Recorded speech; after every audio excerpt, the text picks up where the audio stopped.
Messieurs, bonjour.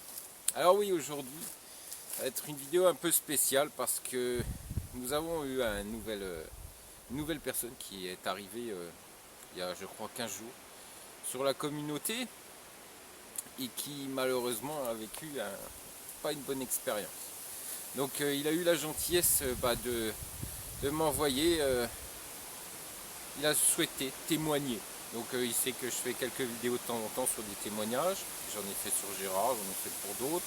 J'ai également fait, je vous ai également fait quelques vidéos par rapport aux dames et scams. Et scams, oui, oui, moi je vous ai pas juste mis une photo puis dire ouais elle est vilaine et pas gentille. Non, je vous ai fait voilà, une vidéo, je vous ai recherché des informations sur la dame, etc. D'ailleurs je vous ressortirai peut-être encore une parce que j'ai retrouvé encore une autre dame qui elle aussi est connue comme scam sur internet, etc. Donc je vous apporterai peut-être encore une autre vidéo par rapport justement encore à une demoiselle fort charmante, fort sympathique, mais qui est une escroc. Voilà. Voilà, les Russes, cette fois-ci les Russes. Je ne sais plus dans quelle région elle vit, mais je pourrais vous faire une vidéo. Donc il m'a envoyé une très longue lettre. Oui, c'est un très long témoignage. Je pense qu'il a été vraiment hyper pointu sur ce témoignage. Je crois qu'il demeure à Marseille. Il a été dans une agence marseillaise et ça n'a pas été génial. Ça n'a pas été génial du tout. Puis je trouve que bon, il y a des choses qui ne sont pas claires du tout non plus. Mais bon, vous ferez votre propre avis après ce témoignage. Alors, il me dit que son objectif est donc de rencontrer une demoiselle afin de pouvoir fonder une famille, bien sûr, échanger de l'amour, aimant la nature, la beauté, les femmes, l'aspect plus conservateur qu'on a plus en France, qui est plus individualiste et consommateur. Je me suis dit pourquoi pas l'Ukraine. Dans cette expérience, j'ai commis des erreurs. Dès le début, j'étais conscient de ces choses, mais mon but était d'aller au bout de la démarche. Au but de la démarche, vivre. Alors, excusez-moi, mon but était d'aller au but de la démarche, vivre une expérience et rencontrer. Certaines erreurs peuvent être aussi bien personnelles sur ma connaissance de la culture, fonctionnement d'un pays que de l'agence. J'ai donc contacté par mail et téléphone l'agence située à 100 mètres de mon travail à Marseille, qui m'a proposé un rendez-vous et m'a demandé de choisir les 10 demoiselles qui me plaisent sur son site et de répondre à certaines questions très brèves pour me présenter. Il faut savoir que très brève, nous on ne connaît pas, parce que nous, il y a, du moins, pas nous, l'agence d'Irina, c'est 15 pages. Il y a déjà du contenu.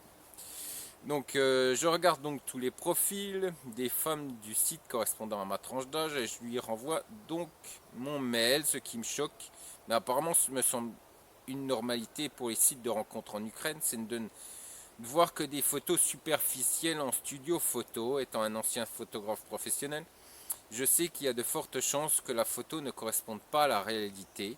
Personnellement, je préfère largement des photos ou vidéos de smartphone de la femme avec qui je correspondrai au mieux à son quotidien, avec qui correspondra le mieux à son quotidien, excusez-moi. Avec et sans maquillage, sinon perte de temps et déception quasi garantie. Il faut savoir que Irina, quand vous envoyez le questionnaire, avant signature de contrat, donc il y a le questionnaire, ensuite vous recevez les profils qui souhaitent réellement vous rencontrer. Et avec ces profils, il y a toujours des photos naturelles, même des fois il y a des photos Viber. Donc on ne peut pas faire plus naturel que ça. Donc je comprends tout à fait ce monsieur. Mais elles aiment bien aussi, ces dames, être jolies sur des sites quand elles donnent l'autorisation d'être sur un site à la vue de tous. Donc oui, elles sont féminines, hein, voilà, elles sont coquettes. Hein. Donc si elles acceptent d'être sur un site, elles veulent être belles aussi. Hein. Parce qu'il faut aussi qu'elles acceptent et toutes n'acceptent pas. D'ailleurs, je suis étonné de voir. Après, c'est autre chose, c'est une autre question. Le jour du rendez-vous, accueil dans les bureaux qui sont loués à l'heure apparemment. Je comprends très rapidement dans le ton très direct qu'il va falloir aller très vite. Ah d'accord. Bon, oui, pourquoi pas. C'est bon. Apparemment,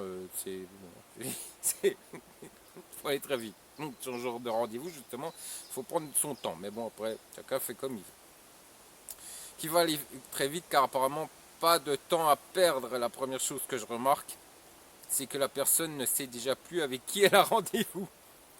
Très professionnel. Ouh là, très professionnel, la petite, la personne qui a l'agence. Du moins, ce site. Très professionnel. Erreur de prénom et qui je suis. Oh bah, dites donc, et pas du tout de personnalisation. D'accord, bon, ok. On fait à l'usinage, on fait, et puis après, on se demande comment ils arrivent à être sur la première page de Google. Mais bon, je dis ça, je dis rien. On est bien d'accord. Je commence à me présenter brièvement, puis cette personne analyse un à un les choix que j'avais transmis par mail. Bon, bien sûr, les femmes que j'ai choisies étaient en grande partie les plus belles du site. Ah oui, messieurs, ça, alors là, ça, hein. Aïe, aïe, aïe, aïe. Mais bon, c'est humain et puis on est tous des hommes, on est bien d'accord, hein. Même si la définition de beauté est personnelle, oui, tout à fait. J'ai donc eu la remarque. Oui, vous avez donc choisi quasiment toutes les bombes du site, d'accord. Donc il faut savoir qu'il exprime exactement les termes que cette personne, que cette directrice d'agence, du moins de site, a utilisé, hein, on est bien d'accord, hein. C'est pas, voilà, c'est pas le genre à extrapoler ou non, non. C'est exactement les termes qu'elle a utilisés lors de cette rencontre. Elle me dit qu'elle connaît toutes les filles de son site car elle va plusieurs fois par an en Ukraine pour visiter les agences qui sont pour la plupart des amis. Chose qui m'a choqué, c'est que lorsqu'elle parle des femmes qu'elle propose, elle emploie des mots très vulgaires, d'accord. Donc on est, mais bon, je suis pas étonné. Voilà,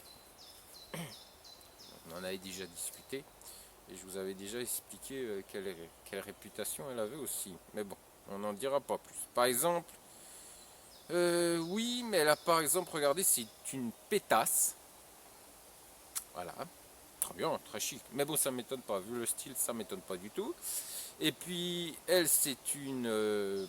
hein, bon, amie de la bienveillance. Il fait... Voilà, on a bien compris ce qu'elle voulait dire. Amie de la bienveillance, c'est une péripéticienne, mais apparemment, elle a utilisé d'autres mots. Un peu plus hard. Je parlais très peu, elle parlait beaucoup. Et si je parlais, je voyais qu'en fait, elle voulait que je parte dans son sens, donc je préférais ne rien dire. D'accord. Et ça m'étonne pas, hein. J'ai eu des retours assez violents de cette dame, avec un fort parler et un peu à la poissonnière. Alors, dans ma tête, à ce moment, je me suis dit que... Mais tu connais ces personnes, tu les méprises et en plus tu les proposes, mais juste pour faire vitrine. Pas très chic, hein. Elle me demande donc si je veux vraiment les rencontrer ou si je préfère pas en choisir d'autres. D'accord. Bon bah ok, donc je vois pas l'intérêt de demander à un client de choisir sur son site quand à la fin on propose d'autres dames. Je comprends pas. Manipulation directive car la description négative non constructive fait précédemment pousse à choisir l'autre voie, l'expérience de l'interlocuteur. On est d'accord. Après, je m'y attendais dès le départ. Cela peut être normal qu'un coach réoriente une personne, mais surtout en respectant ce qui correspond réellement au client. Donc, comme entendu, elle me propose d'autres femmes.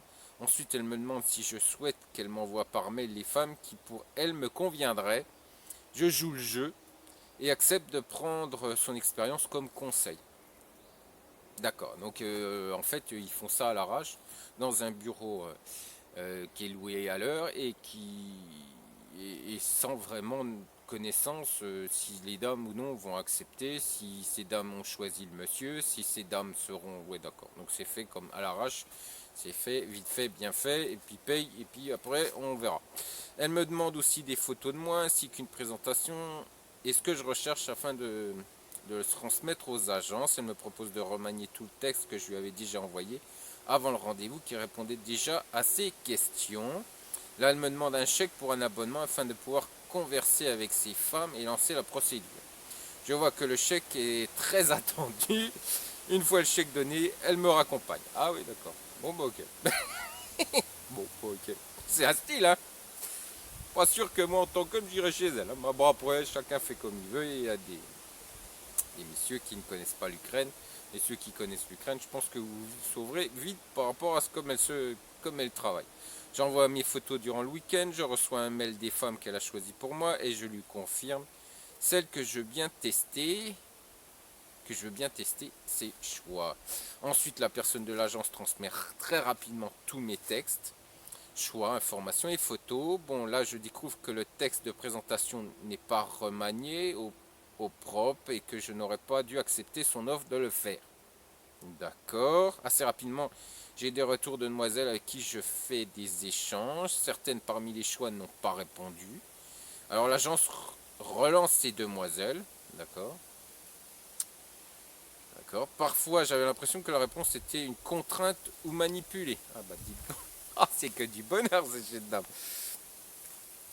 Donc les mails avec les femmes, il y en a deux qui me font parvenir des photos récentes sans retouche photo, ce que j'apprécie. Normalement, mon cher Manu, parce qu'il faut savoir que ce monsieur est Emmanuel, et sur je vais y arriver, excusez-moi, notre, et sur pas le forum, sur notre communauté. J'ai eu du mal, j'ai eu quelque chose dans l'œil. Donc dans notre communauté, donc si vous avez des doutes sur ce témoignage ou si vous avez des questions, bah, venez sur notre communauté. Ce monsieur aura la gentillesse, j'en suis sûr, d'y répondre parce que c'est sous. Bien sûr, il me l'a envoyé parce qu'il voulait que je le lise. Ensuite, je lui ai demandé si je pouvais faire une vidéo et là, il a accepté. Je ne l'ai pas fait sur mon propre chef. Voilà, je lui ai envoyé une lettre et puis je ne vous demande rien. Puis moi, je la fais parce que ça fera bien devant ma vidéo. Non, non, non, non. Moi, je fais ça sérieusement et quand je reçois un courrier ou une lettre, ou d'ailleurs, vous aurez d'autres lettres également, euh, c'est ce dimanche. Parce qu'il y a eu aussi, j'ai eu pas mal de courriers. Hein. Vous étiez assez fâchés, mais pas contre moi. Mais bon, on va y revenir dans quelques minutes. Donc, voilà, donc je lui ai demandé l'autorisation qu'il m'a donné tout de suite, mais vous pouvez bien sûr lui poser des questions si vous avez besoin. Alors, un mois après, j'annonce que mon but est d'aller en Ukraine dans un mois et demi pour faire des rencontres. D'accord, donc en fait, ce que je comprends, c'est que vous n'aviez, quand vous avez commencé, Manu, vous n'aviez donné aucune date par rapport à votre séjour. Parce que la plupart, sur 100% des femmes, 99,9% des femmes veulent savoir quand vous allez en Ukraine les rencontrer. C'est la première question que l'on pose, que Irina, à qui, dis-moi, que l'on pose à Irina. C'est la première question. Là, non. Là, ça n'avait même pas été fait. D'accord. J'ai eu aussi un échange avec une demoiselle que je souhaitais principalement rencontrer. La personne de l'agence très réactive commence à informer les agences en Ukraine pour organiser mes plannings. Je reçois mes mails, des mails non personnalisés pour le voyage avec des erreurs d'information. Aussi, je reçois des mails que la personne a envoyés en se trompant de personne, car ces mails étaient destinés aux agences en Ukraine et collaborateurs en France. Excusez-moi. Oh la vache. Là, je commence à recevoir l'organisation de l'agence, donc le but est de me faire rencontrer 4 à 6 femmes. Le mail contient bien toutes les informations du déroulement du séjour, personne d'accueil à l'aéroport, lieu d'hébergement avec photos, contact des traducteurs, heure des rendez-vous avec les femmes. À savoir, il y a il y a un traducteur différent pour chaque femme, d'accord. Normalement, c'est pas un par femme, c'est un par client qui doit vous suivre du début jusqu'à la fin. Apparemment, c'est pas le cas. Plus les jours avancent, plus les rendez-vous s'annulent, car certaines tombent malades ou ne sont pas disponibles, d'accord. Au voyage final, je dois avoir 4 rendez-vous. Là, je vois que l'on pose des rendez-vous avec des femmes que je n'ai pas choisies juste pour me casser des rendez-vous. Oh la vache. Ah bah dites donc.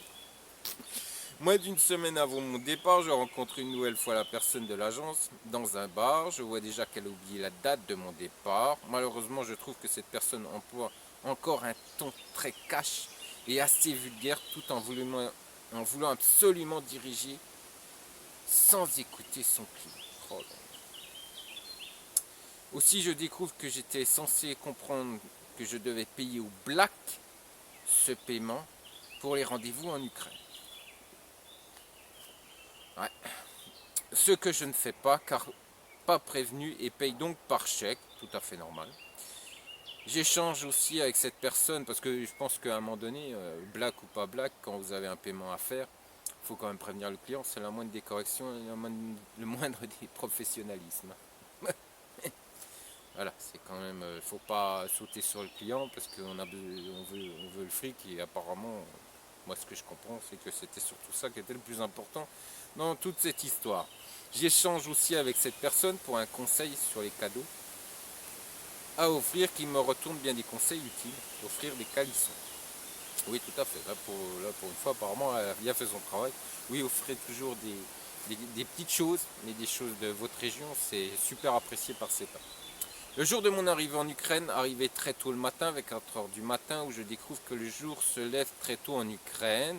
Je suis accueilli à l'aéroport par un homme gérant l'une des agences de rencontre de femmes à Kharkiv, personne sympathique, déjà de venir me chercher à 4 heures du matin. Ouais.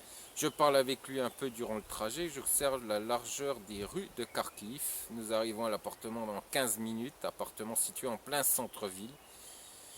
Très spacieux, beau, avec climatisation et tout le confort nécessaire dans un vieil immeuble. Très sympathique, de grandes fenêtres sans vis-à-vis. Je pars dormir et au réveil, je pars découvrir Kharkiv. Tout d'abord, je suis très surpris de la largeur des rues, des piétons, des voitures qui respectent les passages piétons, feux rouges, la propreté. 15 heures, premier rendez-vous avec une femme que je n'avais pas choisie. D'accord, l'interprète vient donc de me chercher en bas de mon appartement, puis nous marchons jusqu'au lieu du rendez-vous. À 10 minutes de mon appartement, je sympathise très facilement avec l'interprète. Lors des rendez-vous, les femmes choisissent les lieux de rencontre. Ça, normalement, non. Ça aussi, c'est pas bon. C'est pas aux femmes qui choisissent. C'est à la directrice qui doit choisir les lieux. Et les lieux doivent être choisis avant. Eh oui, ça c'est les professionnels aussi. Apparemment là non plus, c'est pas fait. D'accord. pour celui qui nous devons aller, non, pour celui-ci, nous devons aller dans un restaurant pour prendre un cocktail. La femme du premier rendez-vous arrive avec 30 minutes de retard qu'il a fallu appeler plusieurs fois car elle ne répondait pas. Et l'agence également tentait d'intervenir. Bon, normalement elle répond. Ça arrive dès qu'elles sont en retard, ça je suis d'accord avec ça. Ouais. Parce qu'avec les transports, je vous rappelle qu'elles n'ont pas des voitures. Et moins 90% d'entre elles n'ont pas de voiture. Donc c'est un peu compliqué pour arriver à l'heure au rendez-vous. Donc ça c'est normal. Ça peut arriver. Par contre, pour ne pas, non, ça arrive. Ça arrive pas.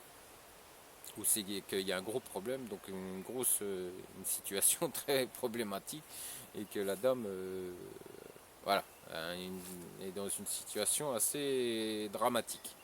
C'est pour cette raison qu'elle répond pas. La demoiselle arrive et là je ne souhaite qu'une chose, c'est repartir immédiatement car la demoiselle ne correspondait pas du tout aux photos. Bah dites donc. Et que je n'appréciais pas, déjà pas, mais par politesse et par contre-corps, j'évite de montrer ce ressenti. Je l'invite malgré tout en échange durant le cocktail, mais elle me raconte que son but c'est de ne pas travailler, rester à la maison et ne rien faire. D'accord. Eh ben dis donc. Je fais tout pour garder mes distances, puis après le cocktail où je paye pour nous trois, je la salue et lui souhaite de trouver le bonheur. Alors il faut savoir, messieurs, que même si voilà, vous n'êtes pas obligé de passer par l'agence de mon épouse, mais si vous avez une traductrice avec vous, normalement une traductrice ça mange pas la même chose que la dame. La dame, c'est vous l'invitez, la traductrice, vous l'invitez, mais c'est quand même une professionnelle avant tout. Donc elle ne doit pas choisir le haut du 1. C'est une petite salade plus un verre. C'est comme ça, parce qu'il faut quand même qu'elle mange. Hein. Cette pauvre dame ne va pas rester devant vous à regarder en train de manger, mais c'est salade et verbe. C'est comme ça en Ukraine. Du moins, c'est comme ça chez Irina. Et c'est comme ça que ça devrait se passer dans toutes les vraies agences professionnelles. Voilà. Il faut se rappeler, messieurs, que vous n'êtes pas là pour nourrir la traductrice. Vous la payez déjà. Hein. Donc vous n'allez pas lui offrir non plus bouffe et couvert et puis aussi le logement. Non, non, c'est salade et verre d'eau. C'est comme ça, c'est une professionnelle. Et elle est dans son boulot quand elle est avec vous, elle est au travail.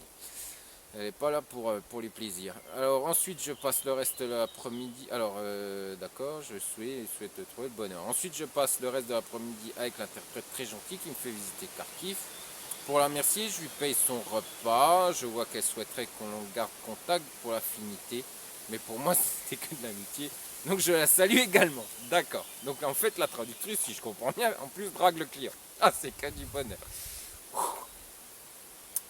Vous êtes quand même, messieurs, vous êtes quand même vachement sympa. Et puis je me rends compte quand même que certains excusez-moi, parce que bon, il y a des mauvais hommes aussi, hein. Vous me dites les femmes, mais aussi, hein, il n'y a pas des bons hommes, hein. On en a eu malheureusement affaire à quelques-uns.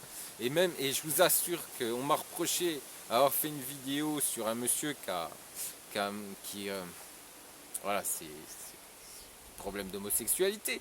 Mais je vous rappelle que quand même certains clients en ont été informés par les filles qu'il avait rencontrées. Ouais, on me l'a rapporté après le live où on m'a dit oui, c'est pas normal. Ouais. Seulement il y a certains clients qui m'ont après contacté, ils m'ont dit bah, on le savait aussi parce que les filles nous sont venues nous le dire. Qu'on a rencontré une dame qui l'avait rencontré aussi, elle est venue nous le dire. En discutant, elle nous a dit qu'elle avait été choquée de rencontrer ce genre d'homme au tunnel de l'amour. Si. Ah bah ouais, bah, messieurs, ouais, même elle était choquée. Donc oui, j'étais obligé de faire une vidéo. Même, vous voyez, pour ça, déjà, je ne le savais même pas. Alors, donc je la salue également. Chose à savoir pour éviter de le préciser, à chaque fois je payais pour tout. Taxi, restaurant, attraction, moi plus interprète, plus femme au rendez-vous. Alors il faut bien comprendre que le taxi, c'est normalement, mais bon là, on va y revenir, parce que justement il y a des choses qui n'est pas claires non plus avec le taxi. Restaurant, je vous dis, c'est verre d'eau et salade. Ça, c'est une professionnelle, elle n'a pas besoin de manger gracieusement non plus. On est bien d'accord, vous la payez, hein. Puis l'attraction, alors là, l'attraction, je voudrais bien savoir parce qu'elle n'a rien à foutre dans les attractions. Voilà, soyons clairs, hein, c'est une professionnelle. À un moment donné, il faut qu'elle vous laisse aussi tout seul avec la dame pour ensuite voilà, faire des visites, musées, etc. Vous n'avez pas besoin d'être tout le temps accompagné. Alors le lendemain à 14 heures, j'avais rendez-vous avec la demoiselle que j'espérais rencontrer. Ah, l'interprète très élégante avec un langage assez soutenu et bourgeois m'attend en bas de mon appartement dans un taxi. Nous partons récupérer la demoiselle de mon rendez-vous en bas de chez elle. Ensuite le taxi que je paye. Oui, je suis désolé messieurs, vous devez payer. Mais bon, il faut savoir quand même que quand on parle de taxi, oui ça fait peur. Un taxi en France c'est... Non, en Ukraine c'est 7 euros, 5 à 7 euros. Ouais, messieurs, c'est 5 à 7 euros. Je pense pas que ça va vous tuer non plus, hein. On est bien d'accord, hein. Il nous dépose dans un restaurant très chic. Apparemment, le fait qu'il y ait une rencontre avec un étranger semble poser problème et nous arrivons à rester et manger. D'accord. Ok. Bah écoutez, je suis allé à Kharkiv, vous le savez. On n'a jamais dans un petit parc. Ensuite, restez manger. Ensuite, nous prenons à nouveau un taxi pour faire une balade dans un petit parc à 5 minutes de chez moi, au pied de l'opéra. Le rendez-vous se passe bien et nous prévoyons un deuxième rendez-vous 2 jours plus tard. Le lendemain, troisième rendez-vous. La troisième interprète me donne rendez-vous au pied de l'opéra. Je sympathise également avec elle. Puis nous partons à la rencontre de la femme du rendez-vous qui a quelques minutes de retard.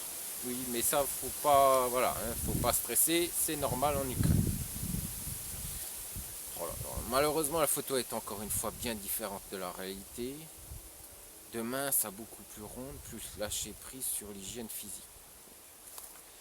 Ah, dites donc, mon cher monsieur, c'était la justice directement, hein.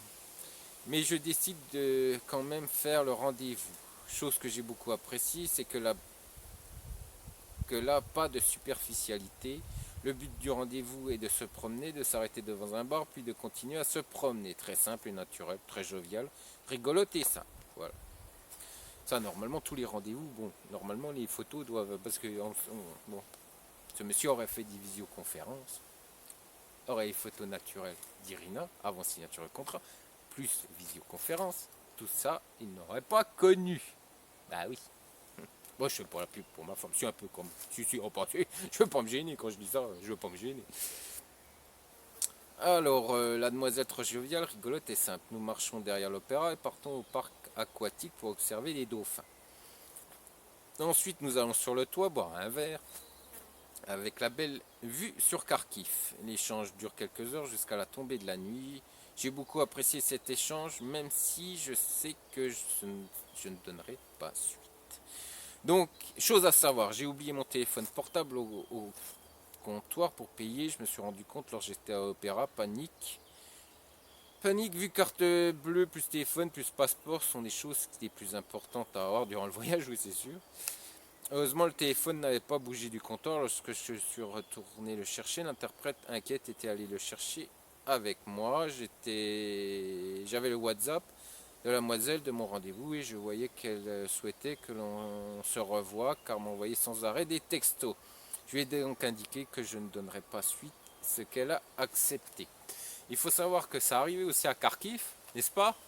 Sûr que ce monsieur me regarde et il a couru dans la galerie marchande pour retourner. Non, non, non, je vous dis une bêtise. C'est la, c'est la. Non, non, je suis en train de vous dire une bêtise. C'est la serveuse qui nous a couru après pour lui emmener son téléphone parce qu'il l'avait oublié sur la table.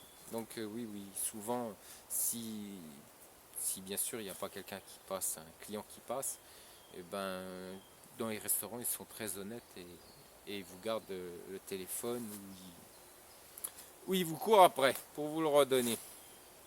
Le lendemain, d'ailleurs il était très content, il y a encore une belle ukrainienne qui lui courait après. Pardon, excusez-moi. Le lendemain, deuxième rendez-vous avec cette demoiselle. Avant le rendez-vous, j'avais été acheter le chocolat qu'elle semblait particulièrement aimer. Chose qu'elle a très appréciée. Ce soir-là, c'est dîner dans un restaurant traditionnel ukrainien, un peu de marche de Kharkov. En marche de Kharkov, la soirée se déroule bien et un troisième rendez-vous est prévu. Lors des échanges avec cette demoiselle, nous voyons que nous décrivons à peu près les mêmes choses sur le passé, ce que l'on recherche. Cependant, même si il y a beaucoup de correspondances, il n'y a pas vraiment d'accroche. Aussi, les rencontres sont trop scénarisées par la traductrice qui organise tout et très perfectionniste. J'ai l'impression d'être un acteur qui doit jouer un rôle sur le parfait rendez-vous. D'accord. Personnellement, je préfère les rencontres plus naturelles, moi aussi. Aussi, je suis surpris de me retrouver à payer les taxis à chaque fois 3 fois plus cher que lorsque je ne suis pas avec cette traductrice. D'accord. Donc ça veut dire qu'elle prend une marge hein, sur chaque course du taxi. Quand vous voyez que vous payez 2 à 3 fois plus cher que quand vous prenez un taxi seul ou qu'on vous le commande, c'est qu'elle prend une marge. Hein. La traductrice prend une marge sur la course du taxi. Bah ouais. Apparemment, c'est ce qu'ils font. Le lendemain, le quatrième rendez-vous avec une nouvelle demoiselle est reporté au lendemain.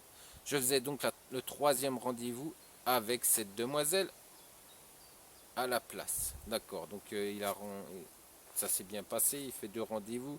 Il doit revoir encore une dame, un quatrième rendez-vous qui est annulé. Et donc il la remplace par la demoiselle avec qui il avait déjà eu 2 rendez-vous. Alors, durant le rendez-vous, l'interprète du rendez-vous appelle le troisième rendez-vous de ce soir. Je lui explique que pour moi, il a été annulé, reporté, et que là, je suis déjà dans un autre rendez-vous à la place. D'accord, donc la traductrice ne sait même pas ce qui se passe dans l'agence avec son client. Oh la vache. Rendez-vous au parc Gorky. Nous prenons le téléphérique et la grande roue, puis automaton. Ensuite, dîner dans un restaurant chic du parc. Je revois une dernière fois la demoiselle le lendemain sans interprète pour l'accompagner à la gare qu'elle doit partir voir sa maman à la campagne. Là les choses sont plus froides, je remarque également que dans le taxi où elle est assez éloignée qu'elle faisait comme si elle se parlait à elle-même pour se convaincre de quelque chose qu'elle n'a pas envie. D'accord. Je l'accompagne donc au train jusqu'à son départ, également pas de nouvelles du quatrième rendez-vous. Oh là là. L'agence d'Ukraine et interprète m'explique plus tard qu'il y a eu cafouillage entre les agences. Eh bah dis donc mon pauvre monsieur. Oh, c'est horrible, c'est atroce. C'est atroce. Moi, en tant qu'homme, je fous un bordel pas possible. Moi, je fais un scandale. Je fais un scandale. Vous avez été apparemment très diplomate, hein. Moi, pas du tout. Je peux vous assurer qu'en tant qu'homme, moi, si ça m'arrive ça, je fais un scandale. Et après, ah la vache. Ouais. Ouais. Et après, je vois sur des forums toutes les conneries qu'on raconte sur nous. Ouais. Ah bah, dites donc. Ouais, ouais, ouais. Alors, le jour du départ, j'ai la personne de l'agence de Marseille qui m'envoie un message sur WhatsApp pour savoir comment cela se passe, complètement décalé car le séjour est fini. Donc d'accord. Donc en fait, ce qui se passe, c'est que, c'est que apparemment, Marseille l'a contacté en lui demandant comment ça se passait, mais il était déjà rentré. Excusez-moi, mais c'est, c'est quelque chose quand même. Alors je colle pas sur le client, hein, soyons clairs, hein, mais je trouve ça catastrophique, manque total de professionnalisme, honteux, choquant. Et après on se demande pourquoi. C'est honteux, honteux, honteux. Complètement décalé car ce jour est fini. Bon après je ne souhaitais plus avoir d'échange avec elle. Oui ça se comprend aussi. Hein. Donc je souhaitais. Donc alors attendez. Car je ne. Avec elle donc. Car je ne sais que ça ne finisserait jamais. Pas du directif unidirectionnel et pas de réel échange. Donc je la fuyais. Cela m'a donc arrangé. C'est sûr que vu ce que vous avez vécu, Emmanuel, moi aussi, j'aurais fui. Mais bon, il y a des choses quand même qui sont révoltantes. Après, vous faites comme vous voulez. Hein. Et il faut savoir quand même que ces agences-là qu'on parle sont des agences sur la première page de Google. Nous, on reproche à Irina, du moins on reproche, on dit à Irina, oui, vous êtes seulement sur la deuxième, ouais, mais bon, si pour être sur la première, il faut travailler comme ça, on va rester sur la deuxième. Hein. Le jour du départ, tout se passe bien, je nettoie et rends l'appartement, puis on me dépose à l'aéroport. Petit problème avec le deuxième avion en Turquie. Oui, nous aussi, on a eu un problème à Kharkiv. N'est-ce pas, Fabrice? D'ailleurs, je salue le staff. Fabrice, les deux Thierry, coucou, parce qu'ils nous aident beaucoup. Hein. Oui, ces trois messieurs nous aident énormément. Le train, c'était lui, la vidéo. Le train, c'était Thierry. Le forum, qui est un peu, avec le coronavirus, qui est un peu à l'arrêt actuellement, c'est Fabrice.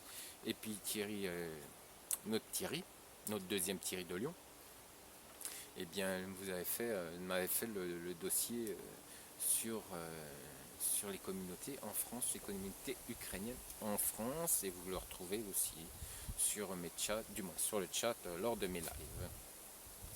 Par la suite, j'ai gardé contact avec l'Ukrainienne qui souhaitait venir en France. Personnellement, je n'étais pas intéressé. Aussi, je savais qu'elle n'était intéressée que pour le voyage en France, d'accord, une touriste. Mais ça, c'est aussi tout à l'agence matrimoniale de faire le ménage avec ce genre de problème. Mais bon, moi, ce qui m'amuse. Mais bon, je vais vous raconter une petite anecdote aussi. Ouais, je vais vous la raconter. Oh, si, je vais vous la raconter. En France, donc alors attendez, pour le voyage en France, c'est faire de belles photos d'elle en France, Instagram, photo addict. J'ai quand même accepté car j'avais besoin à ce moment-là de partager et faire découvrir de beaux lieux à quelqu'un d'autre. J'ai donc accueilli comme une amie avec chacun sa chambre pendant 6 jours où elle a pu faire plein de photos de rêve. Ensuite, j'ai plutôt rompu le contact. Voilà. Alors, il me dit que l'agence de Marseille, parce qu'il y a eu quand même du positif, et puis je sais pas, voilà, hein, je vous lis exactement ce qu'il écrit, donc s'il y a du positif, je vous le dis également. Alors, fait concrètement ce qui est proposé, non. Non, non. Contact, voyage, rencontre. Non, parce que vous aviez, je crois, 6 rencontres et vous en avez eu que 3. Donc là-dessus, elle vous en doit plusieurs. Elle vous doit aujourd'hui plusieurs rencontres. Donc actuellement, votre contrat devrait être encore ouvert étant donné que vous n'avez pas fait la totalité de vos rencontres. Et la loi est bien stricte par rapport à ça. Si vous n'avez pas fait le nombre de rencontres dites dans votre contrat, eh bien, elle vous doit ces rencontres jusqu'à que vous ayez fait la totalité de vos rencontres. C'est comme ça, c'est la loi française. Et ensuite, en plus, là, vous pouvez y aller parce qu'ils sont enfin, un site qui est en France. Donc là, vous pouvez vous lâcher. Hein. Alors, fait concrètement ce qui est proposé, voyage, rencontre négative, vénale, froid, très peu d'écoute, industriel et peu personnalisé. Vulgarité, photos non réalistes, les personnes sont des marchandises. En Ukraine, grosse suspicion d'un interprète qui magouille et se fait payer 3 fois le prix des choses. Oui, bah là, il y a quelque chose qui va pas, et ça aussi, et bon, apparemment tout le monde s'en fout. Du moins, sur ce site, tout le monde s'en fout, apparemment. Vache à lait pour tout sauf pour une rencontre trop scénarisée sauf une. Voilà, voilà, voilà. Donc après, il dit que un jour près, il aurait dû choisir le tunnel de l'amour, mais apparemment, Irina devait avoir beaucoup de travail. Et elle lui a répondu avec un jour de retard. Et le monsieur avait déjà signé le contrat à Marseille. Voilà, voilà. Donc, voilà, voilà. Voilà. Alors, je vous avais promis une petite anecdote. Est-ce qu'on parle souvent des dames, justement, de leur comportement? Il faut savoir qu'il y a une dame qui a eu un comportement qui s'appelait Natalia. D'ailleurs, il a été en question sur un live de CQMI il y a 15 jours ou 3 semaines. Elle se prénommait Natalia.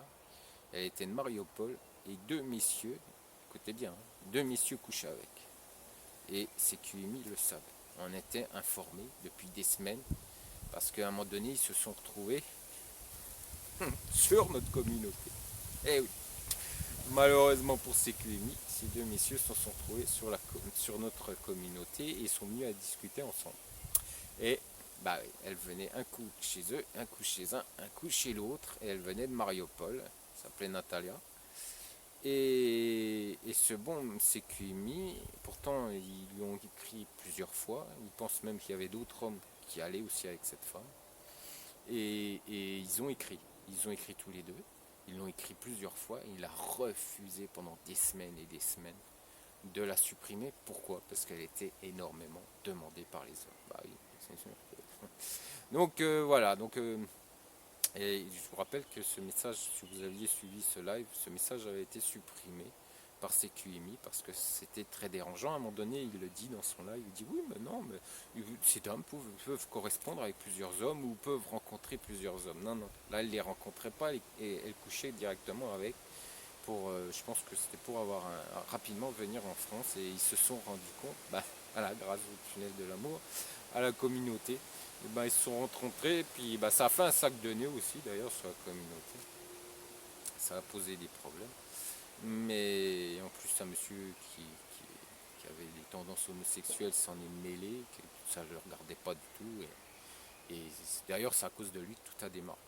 Donc à cause de lui ou grâce à lui, c'est à voir de voir, mais bon, ça a posé de gros soucis à ces deux messieurs aussi, parce qu'ils en ont quand même pris plein la figure aussi, de se rendre compte qu'ils aimaient une femme qui couchait un peu avec tous les hommes de CQMI. Donc voilà, il a mis plusieurs semaines, ça a été une galère pour eux, ils ont dû se fâcher pour qu'elle soit supprimée, autrement aujourd'hui elle y serait peut-être encore. Voilà messieurs, voilà, voilà, je voulais apporter ma petite note aussi, ma petite anecdote, voilà le témoignage d'Emmanuel qui a eu la gentillesse de m'envoyer. Oui, c'était très fourni, vous pouvez le retrouver aussi sur notre communauté qui était sur Telegram aujourd'hui, je vous rappelle qu'elle est ouverte à tous. Je vous dis messieurs, il a fait un peu frère, je vous dis messieurs, à plus tard et puis bon dimanche à vous. Allez, ciao.